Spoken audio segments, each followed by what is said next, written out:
ओफो नैना बेटा, ये सब क्या है? तूने फिर से रोटी के साथ अचार और चटनी बना दी। फ्रिज में सब्जियां रखी हैं, वो क्यों नहीं बनाई? माँ, आप जो बनाए खा लो ना। आपको पता है सब्जी बनाने में कितना टाइम लगता है। पहले उसको धो, छीलो, काटो और फिर बनाओ। इतनी देर कौन गैस के पास खड़ा रहेगा? ना वो बनाओ, मेरे बस की तो नहीं है। अरे कल को ससुराल जाएगी तो वहां भी क्या ऐसे ही आलस दिखाएगी? उन लोगों को भी बिना सब्जी की ही रोटी खिलाएगी। आप हर बार ससुराल वालों को बीच में क्यों ले आती हो? और इसीलिए तो आपसे कहती हूँ मेरे लिए कोई बड़ा ससुराल ढूंढना जहाँ नौकर चाकर हो, ताकि मुझे ना ये सब ना करना पड़े। ऐसे कुछ समय बीत जाता है और नैना के लिए एक बड़े घर का रिश्ता आता है और कुछ समय बाद नैना ब्याह कर अपने ससुराल चली जाती है। शादी के अगले दिन उसकी पहली रसोई की रस्म होती है। वो रसोई में जाती है तो वहां का गैस चूल्हा देखकर हैरान रह जाती है। हे राम, इतना बड़ा गैस चूल्हा! खैर मुझे क्या, अच्छा ही है, ऐसे जल्दी खाना बन जाएगा। फिर वो तरह तरह के पकवान बनाती है। पूरी, कचौरी, आलू की सब्जी, हलवा, रायता सब बनकर तैयार हो गया। अब देखना कैसे ये लोग मेरे हाथ का खाना खाएंगे तो खुश हो जाएंगे। वो मन ही मन ये सब सोच रही होती है कि तभी नैना की ननद डिम्पल और जेठानी अनीता वहां आती है। अरे वाह, खुशबू तो बड़ी अच्छी आ रही है। लेकिन ये क्या, ये तो आधा ही खाना बना है। नहीं दीदी, मैंने तो आलू पूड़ी, हलवा, रायता सब बनाया है। तुम नई नई हो ना, इसीलिए शायद तुम्हें अभी यहाँ के रूल्स पता नहीं। यहाँ खाने में एक नहीं बल्कि 10-10 सब्जियां बनती हैं एक वक्त पर। क्या? इसका मतलब इसीलिए वो इतना बड़ा गैस चूल्हा रखा हुआ है? हाँ और क्या। तुम तो ऐसे हैरान हो रही हो जैसे मैंने तुम्हें 10 नहीं बल्कि 100 सब्जियां बनाने के लिए बोल दिया हो। वो क्या है ना, यहाँ हर किसी को अलग अलग सब्जी पसंद है। अब 1-2 सब्जियां ही बनेंगी तो कुछ लोग तो भूखे ही रह जाएंगे, इसलिए 10 तरह की सब्जियां बनती हैं। अगर किसी को ये ना खाना हो तो वो खा ले, वो न खाना हो तो कुछ और खा ले। हाँ छोटी भाभी, और आज आप इस घर की परंपरा को आगे बढ़ाओ और फिर हम सबको खाने की टेबल पर बुला लेते हैं। बेचारी नैना की तो ये बात सुनते ही होश उड़ जाते हैं। चल बेटा नैना, हो जा शुरू। अब बन जा तू झांसी की रानी और बना डाल 10 सब्जियां। इतनी सब्जियां तो मेरी शादी में भी नहीं बनी थी जितनी ये लोग मुझसे एक वक्त में ही बनवा लेंगे। कुछ समय बाद वो सबके लिए खाना परोसती है तो उसके हाथों का खाना खाकर सब उसकी खूब तारीफ करते हैं। वाह, क्या कमाल का स्वाद है इन सब्जियों में। सचमुच छोटी बहू, तुम्हारे हाथों में तो जादू है। अब से तुम ही रसोई में 10 तरह की सब्जियां बनाओगी। अब तेरा क्या होगा नैना, बड़ी ऐश मार ली तूने माँ के घर में। अब अच्छे से शामत आई है तेरी। ऐसे कुछ दिन बाद बरसात का मौसम शुरू हो जाता है। बाहर का सुहाना मौसम देखकर नैना सोचती है, अरे वाह, आज तो गर्मा गर्म पकौड़े खाने वाला मौसम हो रहा है। ऐसा करती हूँ, सबको गर्मा गर्म पकौड़े बनाकर खिला देती हूँ। तेल में तले होने के कारण वो भारी होते, जिससे सबका पेट भर जाएगा। और साथ में थोड़ी कचौड़ी भी तल देती हूँ। आज शाम का डिनर यही हो जाएगा और मुझे इतनी सारी सब्जियां बनाने से छुट्टी मिल जाएगी। नैना जल्दी से रसोई में जाती है और पकौड़े बनाकर ले आती है। अरे भाभी, ये क्या बना दिया आपने? हमें नहीं खाना ये सब। हमें तो आलू की सब्जी, पनीर भुर्जी, फ्राई भिंडी ये खाना है।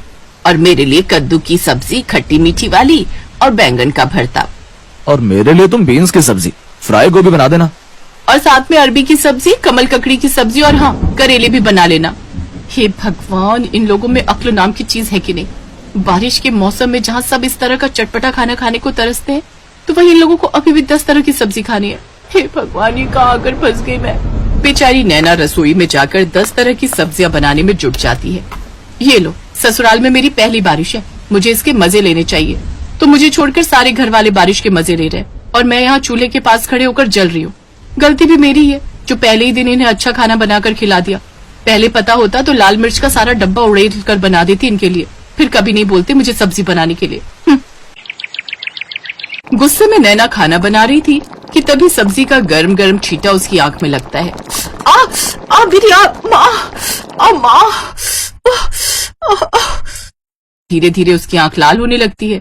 फिर रात को जब वो सोती है तो जलन के मारे उसे और तकलीफ होती है, जिस कारण वो ठीक से सो भी नहीं पाती। मेरी आंख।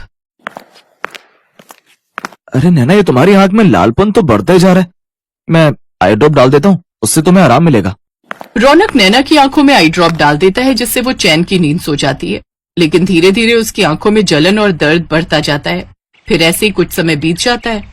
एक रोज अलग अलग तरह की 10 सब्जियां बनाकर तुम्हें परेशान हो जाती हूँ। घर में सब्जी भी नहीं है और बाहर बारिश भी तेज हो रही है। एक काम करती हूँ, आज आलू की अलग अलग तरह की 10 सब्जियां बना देती हूँ। वो आलू की अलग अलग तरह की सब्जियां जैसे दम आलू, आलू के गुटके, आलू की रसेदार सब्जी जैसी चीजें बनाकर तैयार कर लेती है, जिसे देख उसके ससुराल वाले नाक सिकोड़ते हुए कहते हैं, ये क्या बना डाला आलू की सब्जी, वो भी 10 तरीके से। मुझे ये नहीं खाना, मेरे लिए कुछ और बना कर ले आओ। लेकिन माँ जी आज घर में सब्जी खत्म हो गई थी, बाहर कल रात से लगातार बारिश हो रही है, इसलिए लेने भी नहीं जा सके। अच्छा ठीक है, लेकिन कल से जो भी हो हमें 10 तरह की सब्जियां ही खाने में चाहिए, वो भी अलग अलग तरह की, समझी। अपनी सास की बात सुनकर नैना को गुस्सा तो बहुत आता है, लेकिन फिर वो चुप रह जाती है। ऐसे ही 2 दिन और बीत जाते हैं। एक रोज, उफ, सुबह से आंख में दर्द हो रहा है, लेकिन इससे मेरे ससुराल वालों को क्या, उन्हें तो बस 10 सब्जियां खाने से मतलब है। हॉस्पिटल भी नहीं जा सकती, नहीं तो इनके लिए 10-10 सब्जियां कौन बनाएगा। मुझे तो लगता है मैं एक दिन 10 सब्जियां बनाते बनाते भगवान के पास पहुंच जाऊंगी। जैसे तैसे वो सब्जियां बनाती है, लेकिन एक आंख से ठीक से ना दिखने के कारण उससे या तो कोई सब्जी जल जाती या किसी में नमक मिर्च तेज हो जाता। लेकिन उसके ससुराल वाले उसका दुख समझने की बजाय सब्जी बनाने के लिए उसी को 10 तरह की बातें सुना देते हैं।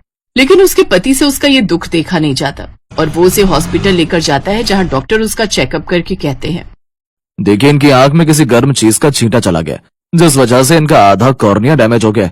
हमें जल्द ही इनका ऑपरेशन करना होगा, नहीं तो इनको पूरी तरह दिखना बंद हो जाएगा इस आंख से। अगले दिन ऑपरेशन की अपॉइंटमेंट मिलने के बाद वो उसे लेकर घर आ जाता है, जहां उसकी जेठानी उससे कहती है, आज तो तुमने जैसे भी बेकार सब्जियां बना दी, लेकिन कल 10 तरह की अच्छी सब्जियां बना लेना, क्योंकि कल घर में मेरे मायके वाले आ रहे हैं। अब बस भी करो आप सब, मेरे घर में जितना मर्जी सब्जियां बनाओ, लेकिन अकेले एक इंसान से नहीं बल्कि पूरे परिवार मिलकर। आपको पता है सब्जी का छींटा जाने से इसकी आधी आंख खराब हो गई है। फिर अगले दिन वो उसे ऑपरेशन के लिए ले जाते हैं, जहां उसका सफल इलाज होता है और उसे पूरी तरह दिखना शुरू हो जाता है। 3 दिन बाद वो घर आती है तो उसकी सास उससे, हमें माफ कर दे छोटी बहू, तेरे आने से पहले हमने नौकर रखा हुआ था, लेकिन 10 सब्जियों से परेशान होकर वो भी भाग ही गया। फिर हम सब मिलकर ही सब्जियां बनाने लगे, लेकिन तेरे आने के बाद हमने सब तेरे ऊपर ही छोड़ दिया, जिस कारण तेरी ये हालत। लेकिन अब से तू अकेले काम नहीं करेगी, बल्कि हम सब भी तेरी मदद करेंगे। और हाँ, अब से इस घर में 10 नहीं बल्कि 2 ही तरह की सब्जियां बनेंगी और वो सबको खानी पड़ेंगी। अपनी सास के मुंह से ये बात सुनकर नैना बहुत खुश हुई और अब वो खुशी खुशी अपने ससुराल वालों के साथ रहने लगी।